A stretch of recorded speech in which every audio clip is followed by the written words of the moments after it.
Welcome back to my channel. ಎಲ್ಲರಿಗೂ ನಮಸ್ಕಾರ. ಎಲ್ಲರೂ ಹೇಗಿದ್ದೀರಾ, ಚೆನ್ನಾಗಿದ್ದೀರಾ ಅಂತ ಹೇಳಿ ಭಾವಿಸ್ತೀನಿ.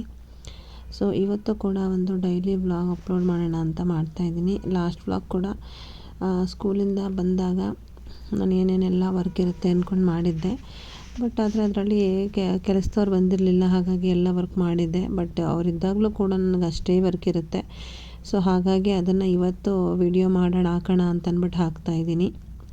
ಲಾಸ್ಟ್ ಟೈಮ್ ಎಲ್ಲ ಅಡುಗೆ ಏನೂ ಮಾಡಿರಲಿಲ್ಲ, ದೇವಸ್ಥಾನಕ್ಕೆ ಹೋಗಿದ್ದೆ ಗುರುವಾರ. ಸೊ ಹಾಗಾಗಿ ಏನೂ ಮಾಡಿರಲಿಲ್ಲ. ಸೊ ಇದು ಬಂದು ಅರ್ಲಿ ಮಾರ್ನಿಂಗಿಂದನೇ ಇವತ್ತು ವಿಡಿಯೋನ ಸ್ಟಾರ್ಟ್ ಮಾಡ್ತಾಯಿದ್ದೀನಿ. ಅರ್ಲಿ ಮಾರ್ನಿಂಗೇ ಸ್ವಲ್ಪ ಸೊಪ್ಪಿನ ಸಾಂಬಾರು ಮಾಡಿಬಿಡೋಣ ಅಂತ ಅನ್ನಿಸ್ತು. ಸ್ವಲ್ಪ ಬೇಳೆಕಾಳು, 2 ರೀತಿ ಬೇಳೆ ಸೊಪ್ಪು ಎಲ್ಲ ಹಾಕಿ ಬೇಯಿಸೋಕ್ಕೆ ಹೋಗೋದಕ್ಕೆ ಹಾಕ್ಬಿಟ್ಟೆ. ಮತ್ತು ಆಮೇಲೆ ನಾನು ನನ್ನ ಹಸ್ಬೆಂಡ್ ಇಬ್ಬರು ಕೂಡ ಅಡುಗೆ ಮನೆಯಲ್ಲಿ ಒಬ್ರಿಗೊಬ್ರು ಹೆಲ್ಪ್ ಮಾಡ್ಕೊಂಡು ಮಾಡ್ತೀವಿ. ಇಲ್ಲಾಂದರೆ ಬೆಳಗ್ಗೆ ಟೈಮ್ ನಾನು 8:15ಗೆಲ್ಲ ನಾನು ಸ್ಕೂಲಲ್ಲೇ ಇರಬೇಕು ನಾನು. ಸೊ ಹಾಗಾಗಿ ಇಬ್ಬರು ಸೇರಿ ಮಾಡಲೇಬೇಕಾಗುತ್ತೆ.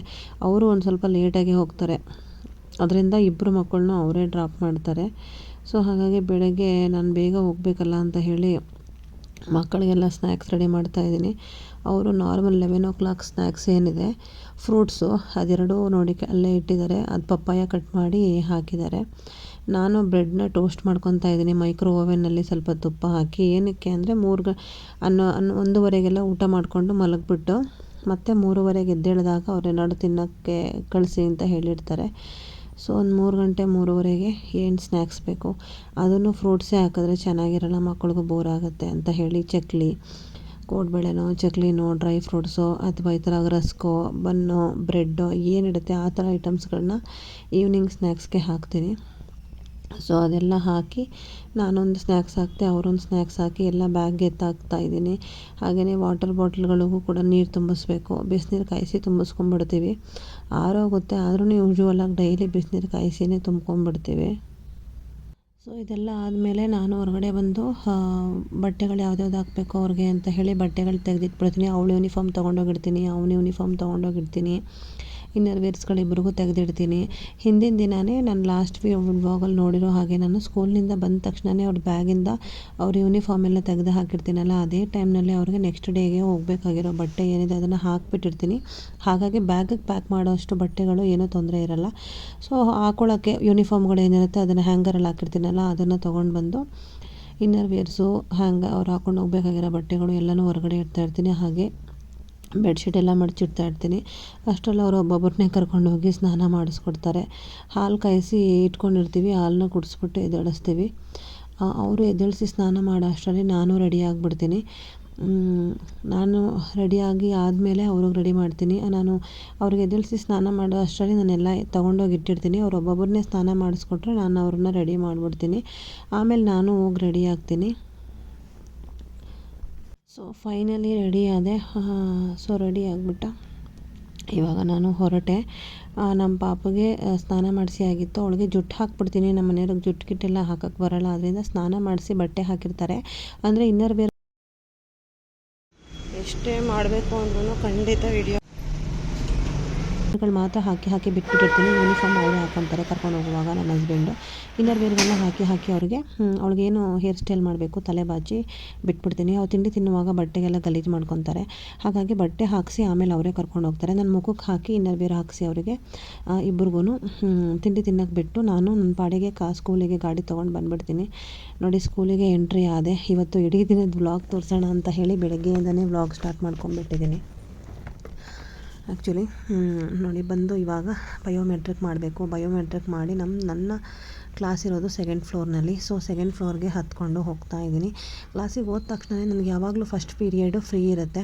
ಯಾಕೆಂದರೆ ನಾನು ಕ್ಲಾಸ್ ಟೀಚರ್ ಅಲ್ಲ, ಹಾಗಾಗಿ ಫಸ್ಟ್ ಪೀರಿಯಡ್ ಫ್ರೀ ಇರುತ್ತೆ. ಸೊ ಹೋದ ತಕ್ಷಣ ನಾನು ಹಿಂದಿನ ದಿನ ಕಲೆಕ್ಟ್ ಮಾಡಿ ಇಟ್ಕೊಂಡಿರೋ ಬುಕ್ಸ್ಗಳು, ನೋಟ್ಸ್ಗಳು ಅಥವಾ ಟೆಕ್ಸ್ಟ್ ಬುಕ್ಕು, ಸಾಧನ ಬುಕ್ಕು ಎಲ್ಲ ಕೂಡ ಕರೆಕ್ಷನ್ ಮಾಡ್ತಾ ಇರ್ತೀನಿ. ಹೋದ ತಕ್ಷಣ ನನಗೆ ಸಿಗೋದೇ ಇದೊಂದು ಟೈಮು ಫ್ರೀ ಪೀರಿಯಡು. ಬಿಟ್ಟರೆ ಲಾಸ್ಟ್ ಪೀರಿಯಡ್ ಫ್ರೀ ಇರುತ್ತೆ. ಅದು ಬಿಟ್ಟರೆ ಇನ್ನೆಲ್ಲ ಪೀರಿಯಡು ನನಗೆ ಕಂಪ್ಲೀಟಾಗಿ ಅಕ್ವೈರ್ ಆಗಿರುತ್ತೆ. ಸೊ ಹಾಗಾಗಿ ಹೋದ ತಕ್ಷಣವೇ ಫಸ್ಟು ತಿಂಡಿ ಏನಾದರೂ ಮನೇಲಿ ಮಾಡಿಲ್ಲ ಅಂತಂದರೆ ನಾನು ಬಾಕ್ಸ್ಗೆ ಹಾಕ್ಕೊಂಡು ಹೊಟ್ಟೋಗಿರ್ತೀನಿ. ಫಸ್ಟು ತಿಂಡಿ ತಿಂದ್ಬಿಡ್ತೀನಿ. ನೋಡಿ ಈ ಥರ ಬಂದು ಇಟ್ಬಿಟ್ಟು ಫಸ್ಟು ತಿಂಡಿ ತಿನ್ಕೊಂಡ್ಬಿಟ್ಟು ಆಮೇಲೆ ಕೆಲಸ ಸ್ಟಾರ್ಟ್ ಮಾಡ್ತೀನಿ. ಸೊ ಕೆಲಸ ಎಲ್ಲ ಅಲ್ಲಿ ಮುಗಿಸಿ ಆಮೇಲೆ ಕ್ಲಾಸ್ಗಳಿಗೆ ಹೋಗ್ತೀನಿ. ಕ್ಲಾಸಲ್ಲೆಲ್ಲ ನಾನು ಮುಗಿದಾದ್ಮೇಲೆ ಮತ್ತೆ ಮನೆಗೆ ಬರೋದನ್ನು ಡೈರೆಕ್ಟಾಗಿ ವಿಡಿಯೋ ಮಾಡಿದ್ದೀನಿ. ಯಾಕೆಂದರೆ ಸ್ಕೂಲಲ್ಲಿ ಏನು ಮಾಡ್ತೀನಿ ಏನು ಅಂತ ಬೆಳಗ್ಗೆಯಿಂದ ಸಂಜೆವರೆಗೂ ಮೊಬೈಲ್ ಹಿಡ್ಕೊಂಡು ಕೂರೋಕ್ಕಾಗಲ್ಲ. ಮಧ್ಯಾಹ್ನ ಕೂಡ ನನಗೆ ಟೈಮೂ ಸಿಗೋಲ್ಲ ಊಟ ಮಾಡೋಕ್ಕೂ. ಸೊ ಒಂದು 20 ನಿಮಿಷ ಟೈಮ್ ಇರುತ್ತೆ. 12:20 12:50ವರೆಗೆ ಮಾತ್ರ ಊಟದ ಟೈಮ್ ಇರೋದು. ಅದಾದಮೇಲೂ ಕ್ಲಾಸ್ ಇರುತ್ತೆ, ಅದಕ್ಕೆ ಮುಂಚೆನೂ ಕ್ಲಾಸ್ ಇರುತ್ತೆ. ಸೊ ಹಾಗಾಗಿ ನನಗೆ ಮೊಬೈಲ್ ಹಿಡ್ಕೊಂಡು ಕೂತ್ಕೊಳ್ಳೋ ಅಷ್ಟು ಪೇಷನ್ಸೇ ಇರೋಲ್ಲ, ಟೈಮೂ ಇರೋಲ್ಲ. ಮಕ್ಕಳು ಹೋದ್ಮೇಲೆ ಮತ್ತೆ ಕರೆಕ್ಷನ್ಸ್ ಇರುತ್ತೆ, ಮಾರ್ಕ್ಸ್ ಎಂಟ್ರಿ ಇರುತ್ತೆ. ಸೊ ಆ ಥರ 1000 ಕೆಲಸಗಳಿರುತ್ತೆ. ಆರ್ಟ್ ಆ್ಯಂಡ್ ಕ್ರಾಫ್ಟ್ ವರ್ಕ್ ಇರುತ್ತೆ. ಸೊ ನಾನು ಮೊಬೈಲೇ ಜಾಸ್ತಿ ಯೂಸ್ ಮಾಡಲ್ಲ. ಸೊ ಸ್ಕೂಲ್ಗೆ ಹೋಗ್ತಾ ಇರೋದನ್ನ ಒಂದು ಸ್ವಲ್ಪ ತೋರಿಸೋಣ, ವ್ಲಾಗ್ ಅಲ್ವಾ ಅಂತ ಹೇಳಿ ಅದನ್ನು ಹಾಕಿದ್ದೆ ಅಷ್ಟೇ. ಹೇಗೇನು ನೋಡಿ ಸ್ಕೂಲಿಂದ ಬಂದೊಂದು ಲೋಟ ನೀರು ಕುಡ್ಕೊಂಡು ಹೇಗೇನು ಸ್ಟಾರ್ಟ್ ಮಾಡ್ತಾಯಿದ್ದೀನಿ. ನಾಳೆಗೆ ಏನು ಬಟ್ಟೆಗಳು ಹಾಕಬೇಕು ಅವರಿಗೆ ಅಂದರೆ ಅವ್ರು ನಾಳೆ ಸ್ಕೂಲ್ಗೆ ಹೋಗಾದ್ಮೇಲೆ ಅವರು ಯೂನಿಫಾರ್ಮ್ನ ತೆಗೆದ್ಮೇಲೆ ಹಾಕೋಬೇಕಲ್ಲ ಆ ಬಟ್ಟೆಗಳನ್ನ ನಾನು ಮೊದಲೇ 2 ಬ್ಯಾಗಿಗೆ ಕೂಡ ಅವನ ಬ್ಯಾಗಿಗೆ ಅವಳ ಬ್ಯಾಗಿಗೆ 2 ಬಟ್ಟೆಗಳನ್ನ ಹಾಕಿದೆ. ಹಾಗೆ ನಾಳೆ ಕರಾಟೆ ಕ್ಲಾಸ್ ಇತ್ತು ರಾಘುಗೆ, ಹಾಗಾಗಿ ಕರಾಟೆ ಡ್ರೆಸ್ಗಳನ್ನೂ ಕೂಡ ಅವ್ನ ಬ್ಯಾಗಿಗೆ ಹಾಕಿಬಿಟ್ಟೆ.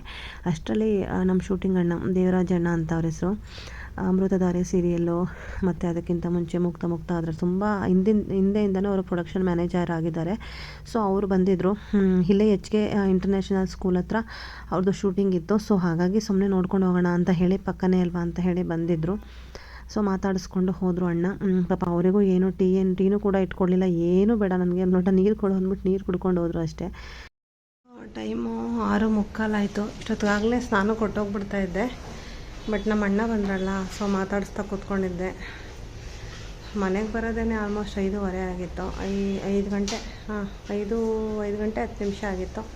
ಬಂದು ಒಂದು ಸ್ವಲ್ಪ ಈ ಬೆಡ್ ಸ್ಪ್ರೆಡ್ ಎಲ್ಲ ಎತ್ತಾಕಿ ಎಲ್ಲ ಮಾಡಿ ಕೆಲಸ ಮುಗಿಯೋ ಅಷ್ಟರಲ್ಲೇ 6 ಗಂಟೆ ಆಗ್ತಾಯಿದೆ.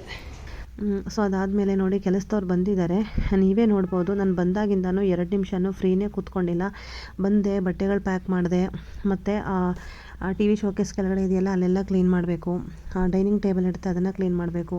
ಹಾಗೆ ಅಲ್ಲಿ ಅವಳೇನು ಪಾತ್ರೆಗಳನ್ನ ತೊಳೆದಾಕಿದ್ದಾಳೆ ಅದನ್ನೆಲ್ಲ ಮೇಲ್ಗಡೆಗೆ ಎತ್ತಿಟ್ಕೋಬೇಕು. ಗ್ಯಾಸ್ದು ಸೆಲ್ಫ್ ಬರುತ್ತಲ್ಲ ಅದನ್ನೆಲ್ಲ ಪೂರ ನಾನೇ ಕ್ಲೀನ್ ಮಾಡ್ಕೋಬೇಕು. ಗೋಡೆಯಿಂದ ಹಿಡಿದು ಸಿಂಕಿಂದ ಹಿಡಿದು ಎಲ್ಲನೂ ಅವಳು ನೀಟಾಗಿ ಕ್ಲೀನ್ ಮಾಡಲ್ಲ. ಜಸ್ಟ್ ಅಲ್ಲೆಲ್ಲ ಸುಮ್ಮನೆ ಕ್ಲೀನ್ ಮಾಡಿ ಹೋಗಿರ್ತಾರೆ. ನಮಗೆ ಸ್ಯಾಟಿಸ್ಫ್ಯಾಕ್ಷನ್ ಎಲ್ಲ ಡೀಪಾಗಿ ಮಾಡಬೇಕು ಅಂತ ಹೇಳಿದ್ರೆ ನಾವೇ ಮಾಡ್ಕೋಬೇಕು. ಅದರ್ವೈಸ್ ಬೇರೆದೆಲ್ಲ ಪಾಪ ಮಾಡ್ತಾರೆ ಅವರು. ಬಟ್ ಎಲ್ಲನೂ ಅವ್ರಿಗೆ ಹೇಳೋಕ್ಕಾಗಲ್ವಲ್ಲ.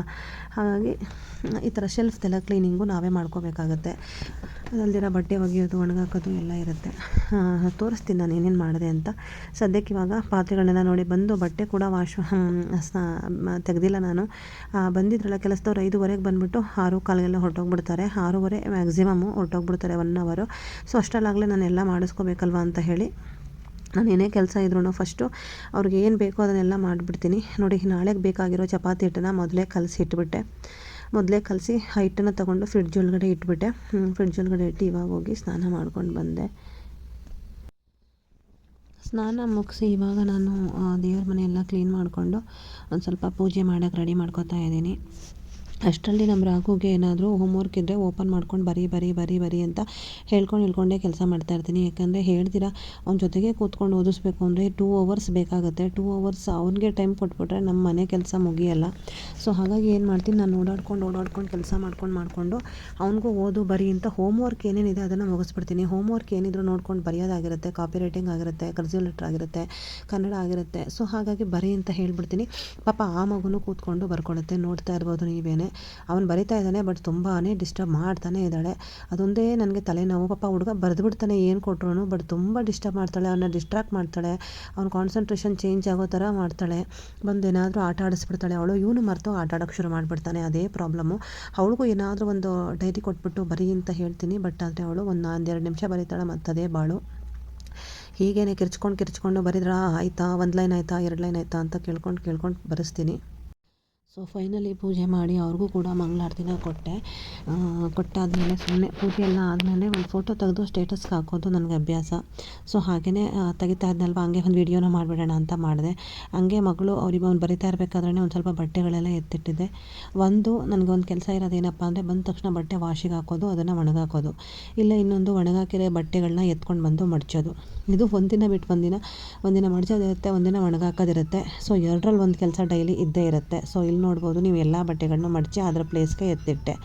ಸೊ ಫೈನಲಿ ಇಷ್ಟೆಲ್ಲ ಮಾಡಾದಮೇಲೆ ನಾನು ಚಪಾತಿ ಮಾಡಿದ್ನಲ್ಲ ನಾಳೆಗೆ ಅಂತೇಳಿ ಚಪಾತಿ ಹಿಟ್ಟು ಕಲಸಿಟ್ನಲ್ಲ, ನನ್ನ ಮಗ ಅಮ್ಮ ಪ್ಲೀಸ್ ಅಮ್ಮ ಒಂದೇ ಒಂದು ಚಪಾತಿ ಹಾಕ್ಕೊಡು ಅಂತಂದ. ಅದಕ್ಕೆ ಸರಿ ಹೇಗಿದ್ರೂ ಸೋರೆಕಾಯಿ ಇದೆಯಲ್ಲ, ಸೋರೆಕಾಯಿ ಗೊಜ್ಜು ಮಾಡಿಬಿಡೋಣ ಅಂತ ಹೇಳಿ ಮಾಡಿದೆ.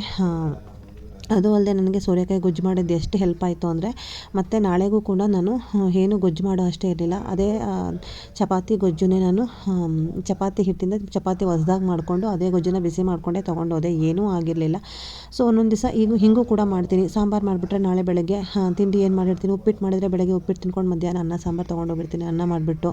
ಸೊ ಈ ಥರ ನೋಡಿ ಬರೆದಿರೋದನ್ನ ತಂದು ತೋರಿಸ್ತಾ ಇದ್ದಾನೆ ಪಾಪ ನನ್ನ ಮಗ. ಸರಿ ಇದೆಯಾ ಅಂತ. ಹ್ಞೂ ಸರಿ ಇದೆ, ಕರೆಕ್ಟ್ ಇದೆ, ಇಲ್ಲ ಅಂತ ಹೇಳಿದ್ರೆ ಎರೈಸ್ ಮಾಡಿ ಮತ್ತೆ ಇದನ್ನು ಬರಿ ಅಂತ ಹೇಳ್ಕೊಂಡೆ ನಾನಿವಾಗ ಸೋರೆಕಾಯಿ ಸಾಗುನ ಕೂಡ ಮಾಡೇ ಬಿಟ್ಟೆ. ಮಾಡಿಬಿಟ್ಟು ಏನು ಮಾಡಿದ್ದೀನಿ ಅಂತ ಹೇಳಿದ್ರೆ, ಒಂದು ಚಪಾತಿ ಹೇಗಿದ್ರೂ ಬೆಳಗ್ಗೆನೇ ನಾನು ಸೊಪ್ಪೆಲ್ಲ ಬೇಯಿಸೋಕ್ಕಾಗದೆ ಅಲ್ವಾ, ಬಟ್ ಸಾಂಬಾರು ಮಾಡೋಕ್ಕೆ ಆಗಲಿಲ್ಲ ನನಗೆ. ಸೊ ಬೇರೆ ಏನೋ ತಿಂಡಿ ಮಾಡ್ಕೊಂಡು ಹೋದೆ, ನಂಗೆ ನಿಜವಾಗ್ಲೂ ನೆನಪಿಲ್ಲ ಅದು. ಏನೋ ತಿಂಡಿ ಮಾಡ್ಕೊಂಡು ತೊಗೊಂಡು ಹೊಟ್ಟೋಗ್ಬಿಟ್ಟಿದ್ದೀನಿ ನಾನು, ಗೊತ್ತಿಲ್ಲ ಏನು ಮಾಡ್ಕೊಂಡು ಹೋದೆ ಅಂತ. ತುಂಬ ದಿನ ಆದಮೇಲೆ ಬ್ಲಾಗ್ ಕಂಟಿನ್ಯೂ ಮಾಡ್ತಾಯಿದ್ದೀನಿ. ಅಂದರೆ ವೀಡಿಯೋ ಮಾಡಿ ಇಟ್ಬಿಟ್ಟಿರ್ತೀನಿ, ನಾನು ಮತ್ತೆ ಬ್ಲಾಗ್ ಮಾಡೋದೇ ಇಲ್ಲ. ಪುನಃ ಯಾವಾಗ ಫ್ರೀ ಆಗುತ್ತೆ, ಇದಾಗಿ ಆಲ್ಮೋಸ್ಟ್ ಒಂದು ವಾರ ಆಗಿದೆ, ಆಮೇಲೆ ನಾನು ಬ್ಲಾಗ್ ಇವಾಗ ಮಾಡ್ತಾಯಿದ್ದೀನಿ. ಸೊ ಹಾಗಾಗಿ ನೋಡಿ ಆಲ್ರೆಡಿ ಅಲ್ಲಿ ಬೆಳಗ್ಗೆ ಮಾಡಿಟ್ಟಿದ್ನಲ್ಲ ಸೊಪ್ಪು, ಅದರದ್ದು ಬಂದು ಸಾಂಬಾರು ನೈಟ್ ಮಾಡಿದೆ. ಹುಳಿ ಖಾರ ಎಲ್ಲ ನೈಟ್ ಹಾಕಿದೆ ಸಾಂಬಾರಿಗೆ, ಮತ್ತು ಆ ಸೊಪ್ಪನ್ನು ಹಾಗೆ ಸ್ವಲ್ಪ ಎತ್ತಿಟ್ಕೊಂಡು ಈರುಳ್ಳಿ ಹಾಕಿ ಕೊಟ್ಬಿಡ್ತೀನಿ. ಸೊ ಆ ಥರ ಮಾಡ್ಕೊಂಡು ಹೋಗಿದ್ದೆ. ಸೊ ಹಾಗಾಗಿ ಒಂದು ಮಕ್ಕಳು ಚಪಾತಿ ಬೇಕಮ್ಮ ಅಂತ ಕಲಿಸಿರೋದು ನೋಡಿ ಕೇಳಿದ್ರಲ್ಲ, ಅದಕ್ಕೆ ಒಂದೇ ಒಂದು ಜಾಮ್ ಹಾಕಿ ಒಂದೇ ಒಂದು ಚಪಾತಿ ಕೊಟ್ಟಿದ್ದೀನಿ. ಅದಾದಮೇಲೆ ಸ್ವಲ್ಪ ಅನ್ನ ತಿನ್ನೋಕ್ಕೂ ಕೂಡ ಕಲಸಿಟ್ಟಿದ್ದೀನಿ ನೋಡಿ, ಒಂದೊಂದು ಚಪಾತಿ ಕೊಟ್ಟಿದ್ದೀನಿ ಅಷ್ಟೇ. ಆಮೇಲೆ ಅನ್ನ ತಿನ್ನೋಕೆ ಕೊಟ್ಟಿದ್ದೀನಿ ಊಟ ಮಾಡ್ಸೋಕ್ಕೆ, ಯಾಕೆಂದರೆ ಸೊಪ್ಪು ಸಾರು ಮಾಡಿದ್ನಲ್ಲ, ವಿಟಮಿನ್ಸ್ ಪ್ರೋಟೀನ್ ಅದರಲ್ಲಾದರೂ ಹೋಗಲಿ. ಇವಾಗಂತೂ ಏನು ಪಾಪ ಫುಡ್ಡೇ ಕೊಡ್ತಾಯಿಲ್ಲ ಅವ್ರಿಗೆ. ನಾನು ಅಟ್ಲೀಸ್ಟ್ ಸೊಪ್ಪು ಸಾರು ಅದಾದ್ರೂ ಹೋಗಲಿ ಅಂತ ಹೇಳಿ ಹಿಂಗೆ ಮಾಡಿಬಿಡ್ತಾಯಿದ್ದೀನಿ. ಅದಾದಮೇಲೆ ನೋಡಿ ಮಕ್ಕಳು ಚೆನ್ನಾಗಿ ಆಟ ಆಡ್ಕೊತಾ ಇದ್ದಾರೆ. ಅವರು ಹೋಮ್ ವರ್ಕು ಇದು ಎಲ್ಲ ಬರೆದು ಮುಗಿಸಿದ್ಮೇಲೆ ಆಮೇಲೆ ನಾನು ಕೂಡ ಮನೆಯೆಲ್ಲ ಅವ್ಳು ಕ್ಲೀನ್ ಮಾಡಿ ಹೋಗಿದ್ಮೇಲೆ ಪೂಜೆ ಮಾಡಿಬಿಟ್ಮೇಲೆ ಮನೆ ಹೆಂಗೆ ಗಲೀಜು ಮಾಡಿದ್ರು ನಾನು ತಲೆ ಕೆಡಿಸ್ಕೊಳ್ಳಲ್ಲ. ಏಕೆಂದರೆ ಮಕ್ಕಳ ಆಟ ಇಂಪಾರ್ಟೆಂಟು. ಇಲ್ಲ ಹೊರಗಡೆ ಕರ್ಕೊಂಡೋಗಿ ಪಾರ್ಕಲ್ಲೋ ಇನ್ನೆಲ್ಲೋ ಸುತ್ತಾಡಿಸ್ಕೊಂಡು ಆಟ ಕೂಡ ಆಡಿಸ್ಕೊಂಡು ಬರಲ್ಲ. ಅವು ತಾನೇ ಮನೆಯಲ್ಲಿ ಗಲೀಜು ಮಾಡ್ದಿರ, ಏನು ಮಾಡ್ದಿರ, ಅಲ್ಲಿ ಕೂತ್ಕೋಬೇಡ, ಇಲ್ಲಿ ನಿಂತ್ಕೋಬೇಡ, ಇದನ್ನ ಎತ್ತಿಡು, ಇದನ್ನು ತೊಗೋಬೇಡ ಅಂದರೆ ಏನು ಮಾಡ್ತಾರೆ ಪಾಪ ಮಕ್ಕಳು. ನಾನಂತೂ ಮಕ್ಕಳು ಏನೇ ಮಾಡಿದ್ರು ರಿಸ್ಟ್ರಿಕ್ಟ್ ಮಾಡಲ್ಲ. ಈವನ್ ನಮ್ಮ ಮನೆ ಗೋಡೆಗಳೆಲ್ಲ ಹಾಳಾಗ್ಬಿಟ್ಟಿದೆ, ಅದಂತೂ ಮಾಡಬೇಡಿ ಅಂತ ಹೇಳಿದ್ದೀನಿ. ಬಟ್ ಆದರೆ ಏನೋ ನಾನು ಒಳಗಡೆ ಇರಬೇಕಾದ್ರೆ ಹೊರಗಡೆ ಎಲ್ಲ ಗೋವಿಂದ ಮಾಡಿರ್ತಿದ್ರು, ಹಾಗಾಗಿ ಗೋಡೆಗಳು ಕೂಡ ಹಾಳಾಗಿದೆ. ಯಾವಾಗ ಒಂದು ಸ್ವಲ್ಪ ಹಾಳಾಯಿತು ಅವಾಗ ಕಂಪ್ಲೀಟಾಗಿ ಬಿಟ್ಬಿಟ್ಟೆ. ಯಾಕಂದರೆ ಇನ್ನಂತೂ ಖಂಡಿತ ಕಂಪ್ಲೀಟ್ ತಡೆಯೋಕ್ಕಾಗಲ್ಲ. ದೊಡ್ಡವರಾಗೋ ತನಕ ಏನಾದರೂ ಮಾಡ್ಕೊಳ್ಳಿ, ನಾವಂತೂ ಪೇಂಟಿಂಗ್ ಮಾಡೋದಿಲ್ವಲ್ಲ ಅಂತ ಹೇಳಿ ಬಿಟ್ಬಿಟ್ಟೆ. ಸೊ ಹಾಗೆ ಕೂಡ ಅಷ್ಟೇ, ಅಲ್ಲಿರೋ ನಾನೇನು ಸೋಫಾ ಸೆಟ್ ಥರ ಇಟ್ಟಿದ್ದೀನಿ ಅದ್ರದ್ದು ಎಲ್ಲ ಎತ್ಕೊಂಡು ಕೆಳಗಡೆ ಜಾರ್ಕೊಂಡು ಆಟ ಆಡ್ತಾ ಇದ್ದಾರೆ. ಸೊ ಅವ್ರು ಆಟ ಆಡ್ತಾ ಇರಬೇಕಾದ್ರೆ ಒಂಚೂರು ಬಟ್ಟೆ ವಾಶಿಗೆ ಹಾಕ್ಬಿಡೋಣ, ಮರ್ತೋಗಿತ್ತು ನನಗೆ ಅಂತ ಹೇಳಿ ಬಟ್ಟೆ ವಾಶಿಗೆ ಹಾಕ್ತಾಯಿದ್ದೀನಿ. ಆಲ್ರೆಡಿ ಒಂದು ರೌಂಡ್ ಒಗೆದು ಒಣಗಾಕಿರೋದನ್ನ ಮಡ್ಚಾಕಿದ್ದೆ, ನೀವು ನೋಡಿರ್ಬೋದು. ಇದು ಬಂದು ಬಟ್ಟೆ ಮತ್ತೆ ಇನ್ನೊಂದು ರೌಂಡ್ ಹಾಕಿದೆ. ಇದನ್ನು ಒಣಗಾಕ್ಬಿಟ್ರೆ ಮತ್ತೆ ನಾಳೆ ಬಂದು ಅದನ್ನು ಮಡ್ಚಾಕೊತೀನಿ. ಏನೋ ಗೊತ್ತಿಲ್ಲ, ಡೈಲಿ ಒಂದು ರೌಂಡು, ಡೈಲಿ ಅಥವಾ 2 ದಿನಕ್ಕೆ ಒಂದು ಸತಿ ಒಂದು ರೌಂಡ್ ಆಗೇ ಆಗುತ್ತೆ ಬಟ್ಟೆ ವಾಶ್ ಮಾಡೋದು. ಸೊ ನೋಡ್ತಾ ಇರ್ಬೋದು ನೀವು, ಇಷ್ಟು ನನ್ನ ಡೈಲಿ ವರ್ಕಿಂಗ್ ರೋಟೀನ್ ಇರುತ್ತೆ. ಸೊ ಇದು ನನ್ನ ಡೈಲಿ ವ್ಲಾಗು. ಇದೆಲ್ಲ ಮುಗಿಸಿ ಕೊನೆಗೆ ಮಕ್ಕಳಿಗೆ ಹೋಮ್ವರ್ಕ್ ಎಲ್ಲ ಹೇಳಿಕೊಟ್ಟು ಬರೆಸಿ ಹೋಮ್ವರ್ಕ್ನ ಮಲ್ಕೊತೀನಿ. ಇಷ್ಟೇ ನನ್ನ ರೋಟೀನ್ ಆಗಿರುತ್ತೆ.